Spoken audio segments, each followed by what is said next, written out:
So hello everyone, welcome back to the channel. Today we will discuss about the government deficits. What is deficit? What is surplus? Government को deficit कहाँ से आता है, government का expenditure कैसे होता है, सोर्सेस ऑफ इनकम क्या है, ये सब मैंने डिस्कस कर लिया है लास्ट वीडियो में। अगर आपने नहीं देखा तो प्लीज उसे देखिए, तो ये डेफिसिट और अच्छे से आपको समझ में आएगा। तो today will stick to the government deficit, the types of the deficit that the government has. So let's begin. So what is budget deficit? कल के वीडियो में आपको पता चल गया होगा कि डेफिसिट किसको कहते हैं। ये तब होता है जब गवर्नमेंट का जो एक्सपेंसेस है वो इनकम से ज्यादा होता है, और जब एक्सपेंसेस ज्यादा है इनकम से तो गवर्नमेंट के पास एक ही सोल्यूशन बचता है कि गवर्नमेंट को बोरो करना पड़ेगा। जैसे आपके साथ भी कभी होगा कि आपके पास एक्सपेंसेस ज्यादा हो गए किसी महीने में और आपका इनकम कम है, या मे बी कुछ कंटीजेंसी आ गया, इमरजेंसी हो गया, जिसके कारण से उस महीने आपका बहुत खर्च हो गया, तो कहीं से आप लेते हो, किसी दोस्त से लेते हो, किसी बड़े से लेते हो, या कभी बैंक से लेना पड़ जाता है। तो गवर्नमेंट के पास भी एक ही सोल्यूशन होता है कि उसको बोरो करना ही पड़ेगा। वो बैंक से ले, आरबीआई से ले, या बाहर एक्सटर्नल सोर्स से ले, इंटरनल सोर्स से ले। इसके लिए भी मैं एक वीडियो बनाऊंगी कि गवर्नमेंट कहाँ कहाँ से अपना बोरोइंग कर सकती है, कहाँ कहाँ से कितना ले सकती है। ठीक है, तो अभी आप ये समझिए कि जब एक्सपेंसेस ज्यादा होता है गवर्नमेंट को इनकम से, तो गवर्नमेंट हैव टू बोरो। ठीक है, और ये क्या दिखाता है? फिस्कल इम्बैलेंस दिखाएगा। क्या क्या फिस्कल इम्बैलेंस क्या है भाई?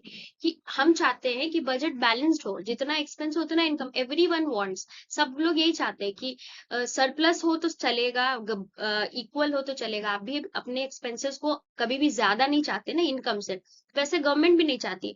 तो अगर जब ऐसा सिचुएशन आ रहा है डेफिसिट का, जहां पे एक्सपेंसेस ज्यादा हो जा रहा है इनकम से, तो वो क्या दिखा रहा है? आपका फिस्कल इम्बैलेंस दिखा रहा है कि you are not able to generate enough income to meet your expenses, इसलिए आपको बोरो करना पड़ रहा है। बोरो करने के भी बहुत सारे नेगेटिव कंसिक्वेंसेज हैं, क्योंकि बोरो करने के बाद गवर्नमेंट को एक लाइबिलिटी हो जाता है डेफिसिट को, आई मीन इंटरेस्ट को पे करने का। तो इसके लिए भी मैं एक अलग वीडियो बनाऊंगी, पर इससे आप ये समझिए कि गवर्नमेंट को बोरो करना पड़ जाता है when there is an expense more than income. ठीक है, नाउ नेक्स्ट।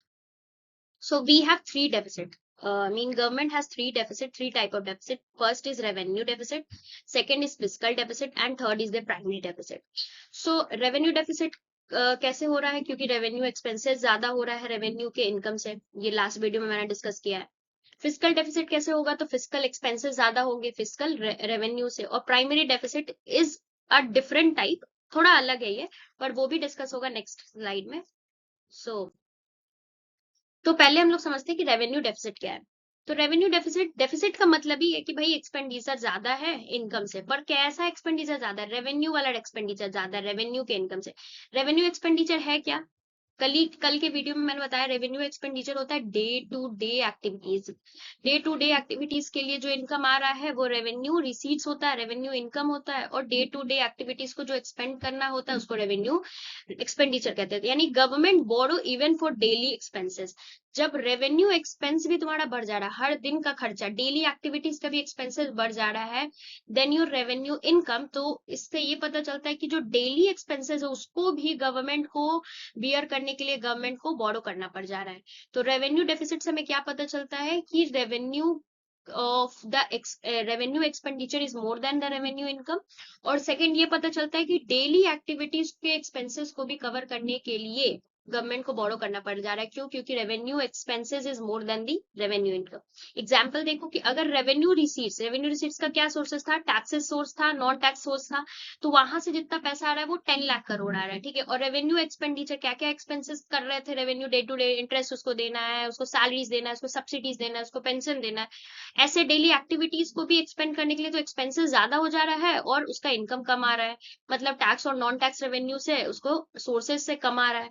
तो 10 लाख करोड़ रेवेन्यू है और 12 लाख करोड़ एक्सपेंसेस है, तो डेफिसिट कितने का हो गया?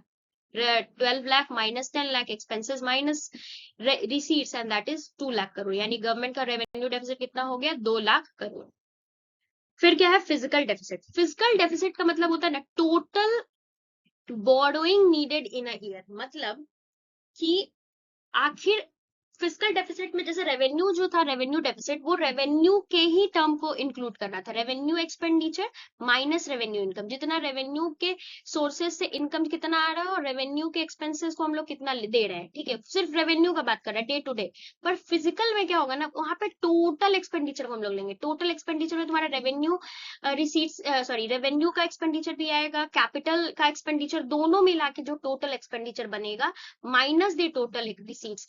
माइनस टोटल रिसीट्स में दोनों आएगा, रेवेन्यू रिसीट्स भी आएगा और कैपिटल रिसीट्स भी आएगा, क्योंकि ये दोनों का बात करता है, ये टोटल का बात करता है। फिजिकल का मतलब ही होता है total, total expenditure minus total receipts. तो फिजिकल डेफिसिट को बहुत सिंपल तरीके से समझो कि डेफिसिट क्या होता है। सबसे पहले तो एक्सपेंडिचर होगा और रिसीट्स होगा, पर यहाँ टोटल रेवेन्यू वाला बात नहीं हो रहा है, यहाँ फिजिकल वाला बात हो रहा है। और यहाँ फिजिकल में क्या होता है, हम लोग टोटल एक्सपेंस को लेंगे और माइनस टोटल रिसीट्स, और टोटल एक्सपेंस में दोनों चीज आ जाएगा, तुम्हारा रेवेन्यू एक्सपेंडिचर, क्योंकि हम लोग बताए थे ना कि एक्सपेंडिचर दो तरीके का है, रेवेन्यू एक्सपेंडिचर और कैपिटल एक्सपेंडिचर। तो revenue expenditure plus capital expenditure वो ज्यादा हो रहा है than the total receipt, that is total receipts में दोनों, revenue receipts plus capital receipts, ठीक है, पर excluding the borrowing. This is the major thing that have to understand कि बोरोइंग को क्यों एक्सक्लूड कर रहे हैं, ठीक है। तो बोरोइंग को हम लोग इसलिए एक्सक्लूड कर रहे हैं कि अगर तुम बोरोइंग को ऐड कर दोगे तो तुमको तो पता ही नहीं चलेगा कि मेरा गैप कितना है। मान लो कि तुम्हारा टोटल एक्सपेंस आया 10 लाख का, ठीक है, और तो आपने जो इनकम है टोटल रिसीट्स 8 लाख का था, ठीक है, तो टोटल एक्सपेंस था 10 लाख का और रिसीट्स था मेरा 8 लाख का, तो गैप कितना आ रहा है, 2 लाख का। तो तुम 2 लाख बोरो कर लोगे, बोरो करोगे क्योंकि 2 लाख का डेफिसिट आ रहा है, तो तुम जब 2 लाख को बोरोइंग करोगे और उसको भी ऐड कर दोगे तो पता ही नहीं चलेगा कि मेरा गैप कितना आया। इसी कारण से हम लोग बोरोइंग को एक्सक्लूड करते हैं, to know the real gap, ठीक है। और फिजिकल डेफिसिट को निकालने का फॉर्मूला बिल्कुल सिंपल है, टोटल एक्सपेंडिचर, जैसे यहाँ 30 लाख करोड़ आया, और टोटल रिसीट्स में यहाँ दोनों इंक्लूडेड होगा। टोटल का मतलब क्या हो गया कि revenue plus capital, total receipts का मतलब क्या हो गया, revenue receipts plus capital receipts, और टोटल एक्सपेंडिचर का मतलब ही हो गया revenue expenditure plus capital expenditure. तो फिजिकल डेफिसिट कितना आ गया, 8 लाख करोड़, क्योंकि एक्सपेंस माइनस रिसीट्स करते हैं।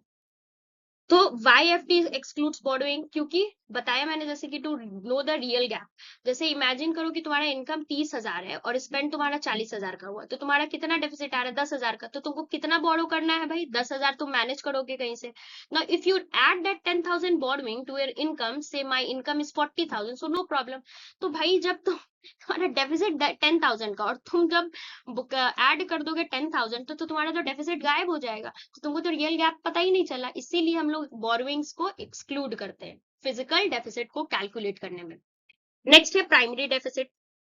प्राइमरी डेफिसिट क्या दिखाता है, ये न्यू बोरोइंग को दिखाता है विदाउट द इंटरेस्ट बर्डन। तो इसका जो फॉर्मूला है ना प्राइमरी डेफिसिट का, वो है physical deficit minus the interest payment. तो फिजिकल डेफिसिट अभी हम लोगों ने क्या समझा, total expenditure minus total receipts, ठीक है, इसमें तो टोटल आ गया। तो फिजिकल डेफिसिट तो मेरा आ गया, उसमें से हम लोग इंटरेस्ट क्यों पेमेंट कर रहे हैं भाई, माइनस क्यों करें, क्योंकि ये हमको जानना है गवर्नमेंट को कि मेरा नया बोरोइंग कितना है। ये इंटरेस्ट किसका पेमेंट वो कर रहा होगा, पिछला बार जो वो पिछले साल या पिछले महीने, सॉरी पिछले साल जो उन्होंने लोन लिया होगा, तो वो लोन के इंटरेस्ट को हम गायब कर रहे हैं, वो माइनस कर रहे हैं, वो इंटरेस्ट को हम नहीं ऐड करेंगे और सिर्फ हम फिजिकल डेफिसिट को कैलकुलेट करेंगे। तो हमको समझ में आएगा कि मेरे को नया बोरोइंग कितना लेना है विदाउट द इंटरेस्ट बर्डन। अगर हम इंटरेस्ट को जोड़ देंगे तो हमें ये पता चलेगा कि पिछला वाला भी इंटरेस्ट जुड़ गया, तो हमको कितना नया बोरोइंग करना पड़ेगा ये तो नहीं पता चलेगा, क्योंकि पिछला इंटरेस्ट को जोड़ने से तुमको रियल फैक्ट नहीं पता चलेगा कि तुम्हारा नया बोरोइंग कितना होना चाहिए। इसलिए हम लोग इंटरेस्ट पेमेंट को एक्सक्लूड करते हैं। तो अगर हम प्राइमरी डेफिसिट को कैलकुलेट करें तो कितना आएगा, फिजिकल डेफिसिट है मान लो 8 लाख और इंटरेस्ट पेमेंट है 3 लाख, तो 8 लाख माइनस 3 लाख वो आ गया 5 लाख। अब why we exclude the interest payment from the primary deficit, क्योंकि primary deficit is mean to show the government का current year borrowing need without including the burden of the past loan। ये इसलिए है कि government को पता चलना चाहिए कि वो इस साल इस करंट ईयर में वो कितना उसको चाहिए, कितना बोरो करना पड़ेगा। अगर वो इंक्लूड कर देगी पिछले साल के लोन के इंटरेस्ट को तो उसको नहीं पता चलेगा। जैसे कि मान लो कि गवर्नमेंट का जो स्पेंडिंग है टोटल वो 30 लाख करोड़ है, उसको टोटल रिसीट्स आया 20 लाख और इंटरेस्ट पहले से कितना है उसके पास 3 लाख करोड़ का पिछला है इंटरेस्ट पेमेंट, वो पिछले लोन पे दे रहा है। तो पहले तो जब हम लोग फिजिकल डेफिसिट निकालेंगे तो क्या आएगा, गवर्नमेंट का टोटल स्पेंडिंग आ गया 30 लाख माइनस 22 लाख जो कि रिसीट्स है, तो 8 लाख आ गया मेरा फिजिकल डेफिसिट। जब हम लोग प्राइमरी डेफिसिट निकालेंगे तो ये 8 लाख में से तो 3 लाख हम इसी को दे रहे हैं, सिर्फ इंटरेस्ट पेमेंट को, क्योंकि total expenditure minus total receipt, जब फिजिकल डेफिसिट हम लोग निकालेंगे तो फिजिकल डेफिसिट में तो इंटरेस्ट वगैरह सब इंक्लूडेड है, क्योंकि total expense plus total expense minus total revenue हो रहा है। तो उसमें रेवेन्यू का एक्सपेंडिचर, कैपिटल का एक्सपेंडिचर माइनस कर रहे हैं हम लोग, रेवेन्यू का रिसीट्स और कैपिटल का रिसीट्स, तो ये दोनों तो इसमें इंक्लूडेड है, तो इंटरेस्ट भी तो इसमें इंक्लूडेड ही होगा। तो ये जो 8 लाख हम फिजिकल डेफिसिट निकाले, इसमें तो मेरा 3 लाख तो पिछले साल का हम इंटरेस्ट ही दे रहे हैं। तो अगर तुम इसको इंक्लूड कर दोगे, 3 लाख तो इसमें पहले से इंक्लूडेड है, तो अगर हम 3 लाख को हटा देंगे तो हमको ये पता चलेगा कि इस साल का उसका कितना बोरोइंग का नीड है। तो मतलब ये 3 लाख तो पिछले साल का इंटरेस्ट ही था, तो इस साल उसको कितना लेना पड़ेगा, मात्र 5 लाख करोड़।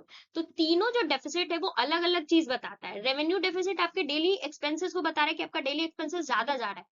फिजिकल डेफिसिट आपका टोटल एक्सपेंडिचर ज्यादा जा रहा है, आपका सब चीज का एक्सपेंडिचर एक्सेस जा रहा है। और प्राइमरी डेफिसिट ये बताता है कि आखिर गवर्नमेंट को कितना नीड है इस साल, सिर्फ करंट ईयर का, ये करंट ईयर का बात करता है सिर्फ। और फिजिकल डेफिसिट तुम्हारा पूरा साल, मतलब पूरे, इसमें इंटरेस्ट भी है, सारा चीज इंक्लूड, इसमें टोटल का बात कर रहा है। और रेवेन्यू मतलब डेली डेली डेली एक्टिविटीज की, ये सिंपल चीज है, ये सिंपल तरीके से समझो तो ये revenue deficit is daily, fiscal deficit is total, और primary deficit is fiscal deficit minus interest payment. और इंटरेस्ट पेमेंट किसका, वो पिछले साल का, वो उसको एक्सक्लूड ही करेंगे ना, तब ना हमको पता चलेगा कि आखिर इस साल गवर्नमेंट को कितना बोरोइंग का नीड है। देखो अब क्वेश्चन हम तीनों का सॉल्व करके देखते हैं, ठीक है, कि रेवेन्यू एक्सपेंडिचर तुम्हारा 20 लाख दिया हुआ है, ठीक है, और रेवेन्यू रिसीट्स है 15 लाख। तो अगर हम रेवेन्यू डेफिसिट निकाले तो वो कितना आएगा, revenue expenditure minus revenue receipt, तो 20 लाख में से 15 लाख कर देंगे माइनस, तो आ जाएगा 5 लाख करोड़। अब हमको फिजिकल डेफिसिट निकालना है, तो क्या होगा, total expenditure minus total receipts, और एक्सक्लूडिंग पहले से ही बोरोइंग दिया हुआ है, एक्सक्लूड करके। अगर मान लो बोरोइंग का भी कोई टर्म होता तो वो तुमको माइनस करना पड़ता, पर यहाँ पे तो जो टोटल रिसीट्स है वो वहाँ पे बोरिंग माइनस करके दिया ही हुआ है पहले से। तो 30 लाख में से 22 लाख करोड़ माइनस कर देंगे तो आ जाएगा 8 लाख करोड़। अब हमको प्राइमरी डेफिसिट निकालना है, तो प्राइमरी डेफिसिट होता है physical deficit minus interest payment. तो फिजिकल डेफिसिट मैंने निकाला 8 लाख करोड़, उसमें से इंटरेस्ट पेमेंट हम हटा देंगे, वो आया मेरा 4 लाख करोड़। और 4 लाख करोड़ 8 लाख करोड़ में से माइनस किया तो प्राइमरी डेफिसिट कितना आ गया, 4 लाख करोड़ का, ठीक है। I hope this is clear, and I hope you know what the exactly meaning of revenue deficit, capital deficit and primary deficit. अगर आपको कोई भी प्रॉब्लम है, कोई भी ऐसा टर्म जो आपको नहीं समझ में आ रहा है, मेरे को समझाने के बाद भी please do comment, I will make you more clear. मैं एक और वीडियो बना दूंगी और सिंपल तरीके से, बट मुझे जैसा लगता है कि आई have put on everything that I can put, so I hope this is clear. So conclusion का बात करें तो जैसे मैंने बताया, revenue deficit is about the daily expenses, is more than daily expenses तुम्हारा ज्यादा जा रहा है रेवेन्यू से। Physical deficit all the expenses is more than the revenue. Primary deficit is the total spending minus the old loan interest. और मतलब total spending में से पहले वाला जो पिछले साल का जो इंटरेस्ट पेमेंट कर रहे हैं उसको तो हम हटा देंगे, तभी ना हमको पता चलेगा कि करंट ईयर बोरोइंग कितना है गवर्नमेंट का, कितना चाहिए उसको, ठीक है। So I hope you get to know about all the deficit that I have explained. And also thank you to all the viewers. If you are liking this channel, please like it and subscribe it and share it as much as you can, because this boost my morale, because if people get recognized, जैसे अगर मैं कोई comment करता है कि I am liking this channel और I am liking your content, this boost my morale, और ये मुझे और प्रेरित करता है कि मैं और वीडियो बनाऊं सिंपल और बहुत ही सिंपल तरीके से, क्योंकि ये जितने भी टर्म्स है ना बहुत कॉम्प्लेक्स लगता है, ये सब कुछ बहुत मिक्स कर देता है। डेफिसिट का मतलब तो समझ में आ जाता है, पर ये तीनों का टाइप्स समझना इज वेरी डिफिकल्ट। तो I have put on all the efforts कि आपको अच्छे से समझ में आया। अगर आपको अच्छे से सीरियसली समझ में आ रहा है तो please like and share and subscribe, and thank you.